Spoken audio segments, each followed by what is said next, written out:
నీటి వసతి ఉన్న రైతాంగం వేసవి పంటగా నువ్వు సాగు చేపట్టి మంచి ఫలితాలు సాధించవచ్చు. ఈ కాలంలో సమస్యలు తక్కువగా ఉండి దిగుబడులు ఆశాజనకంగా ఉంటాయి. అయితే రైతు విత్తన ఎంపికతో పాటు సరైన సమయంలో విత్తటం, సమయానుకూలంగా చేపట్టే యాజమాన్యం, సస్యరక్షణ పద్ధతులపైనే నువ్వు దిగుబడి ఆధారపడి ఉంటుంది. మరి వేసవి నువ్వు సాగులో రైతాంగం పాటించాల్సిన మెలకువలేంటో తెలియజేస్తున్నారు బెల్లంపల్లి కృషి విజ్ఞాన కేంద్రం శాస్త్రవేత్త తిరుపతి.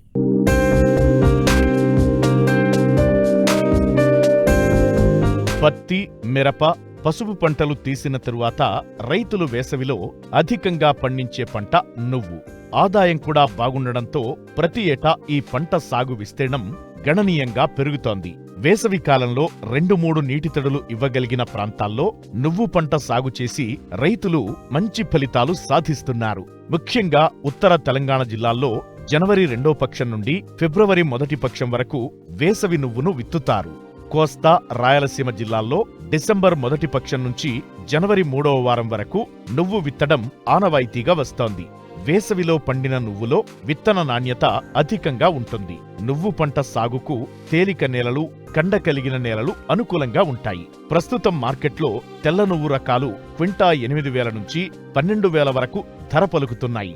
ఎకరాకు 4 నుంచి 5 క్వింటాళ్ల దిగుబడి సాధించే అవకాశం ఉండటంతో వేసవికి అనుగుణంగా నువ్వు సాగు రైతులకు అత్యంత లాభదాయకం.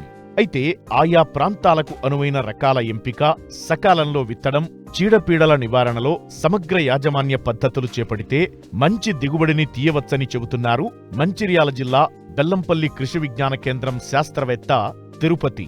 ముఖ్యంగా ఈ వేసవిలో మనం వేసుకోదగిన పంటలు చూసుకున్నట్లయితే నువ్వులు అనేది చాలా ప్రధానమైన పంటగా మనము వేసవిలో సాగు చేసుకోవచ్చును. ముఖ్యంగా ఇది పసుపు తీసిన తర్వాత, అదేవిధంగా మిరప, అదేవిధంగా పత్తి తీసిన తర్వాత కూడా మనము ఈ వేసవి పంటగా నువ్వులను సాగు చేస్తున్నాము. తెలంగాణ రాష్ట్రంలో గత 2-3 సంవత్సరాల నుంచి మనకి నువ్వుల సాగు విస్తీర్ణం అనేది క్రమంగా పెరుగుతూ వస్తుంది. ముఖ్యంగా ఉత్తర తెలంగాణ జిల్లాలో చూసుకున్నట్లయితే మనకు కరీంనగర్, జగిత్యాల, నిజామాబాద్, అదేవిధంగా మనకు ఆదిలాబాద్లో కూడా ఈ నువ్వుల సాగు విస్తీర్ణం అనేది క్రమక్రమంగా మనకు పెరుగుతూ వస్తుంది.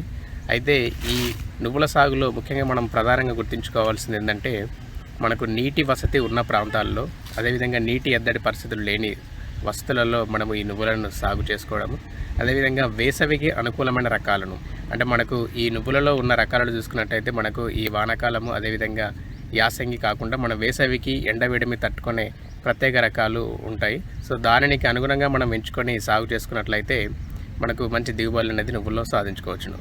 ముఖ్యంగా ఈ రకాల విషయానికి వచ్చినట్లయితే మనకు ఈ శ్వేత, హిమ, అదేవిధంగా జగిత్యాల తిల్ 1 అంటే JCS 1020, అదేవిధంగా జగిత్యాల తిల్ 2 JCS 2454 అనే రకాలు మనకు ఈ వేసవికి వేసుకోవడానికి అనుకూలమైన రకాలు.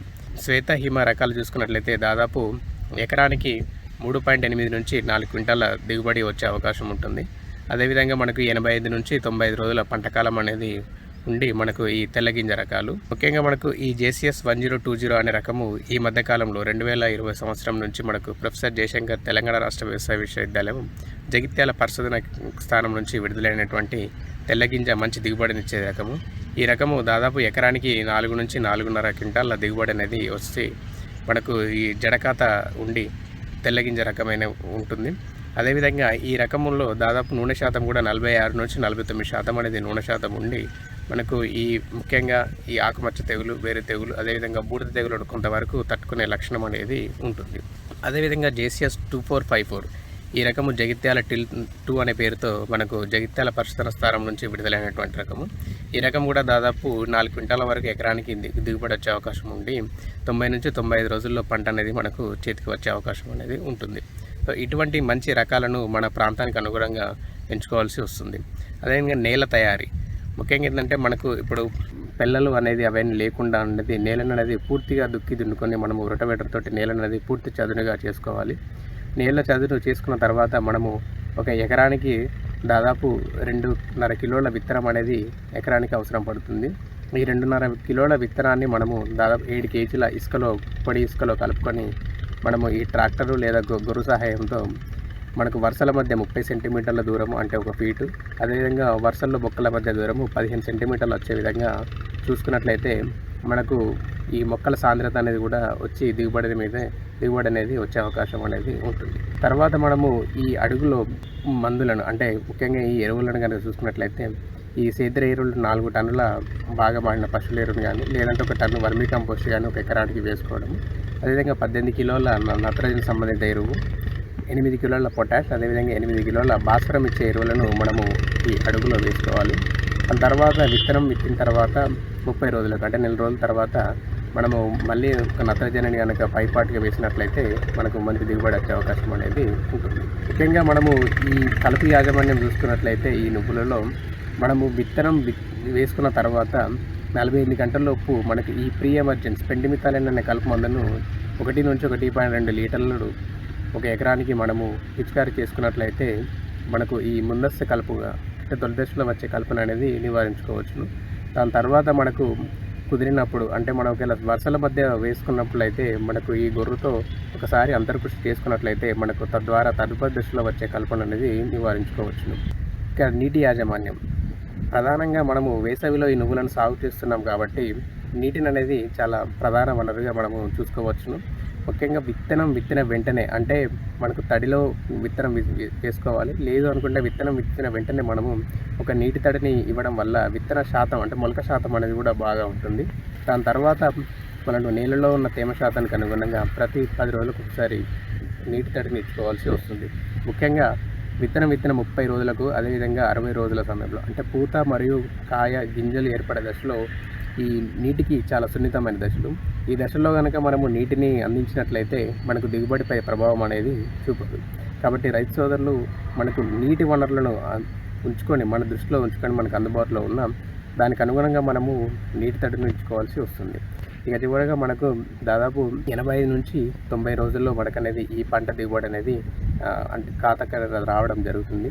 ముఖ్యంగా ఎప్పుడైతే మనకు ఈ కాయలు అనేది పసుపు వర్ణంగా మారిపోయి ఉంటాయో ఆ సమయంలో పంట అనేది కోత దశకు వచ్చిందని అర్థం చేసుకోవాలి. మనము పంట కోత అనేది ఎక్కువ రోజులుగా పంట చేతి మీద చేనులో ఉంచినట్లయితే ఈ కాయలు అనేది కూడా పూర్తిగా పగిలిపోయి మనకు విత్తనాలు అనేది కూడా రాలిపోయే అవకాశం ఉంటుంది. కాబట్టి మనకు ముఖ్యంగా ఈ పసుపు వర్ణంలో దాదాపు 75 నుంచి 80% వరకు ఆకులు మారిన వెంటనే కాయలు మరియు ఆకులు మారిన వెంటనే మనము ఈ కోతను అనేది చేసుకున్నట్లయితే మనం మంచి దిగుబడి అనేది సాధించుకోవచ్చును. 3 నెలల్లో మన పంట అనేది చేతికి రావడం అనేది జరుగుతుంది. అంటే ఏప్రిల్ చివరి వారం వరకు మన పంట అనేది చేతికి వచ్చి ఎండవేడిమికి దెబ్బతినకుండా మనకు కాయలు లేదా ఈ పూత అనేది దెబ్బతినకుండా మనకు మంచి దిగుబడి వచ్చే అవకాశం ఉంటుంది. కాబట్టి రైతు సోదరులు ఈ వేసవిలో నువ్వులు సాగు చేసుకున్నప్పుడు తగిన సమయంలో అతి తొందరగా మంచి రకాలను ఎంచుకొని సాగు చేసుకున్నట్లయితే మంచి దిగుబడులు అనేది సాధించుకోవచ్చు.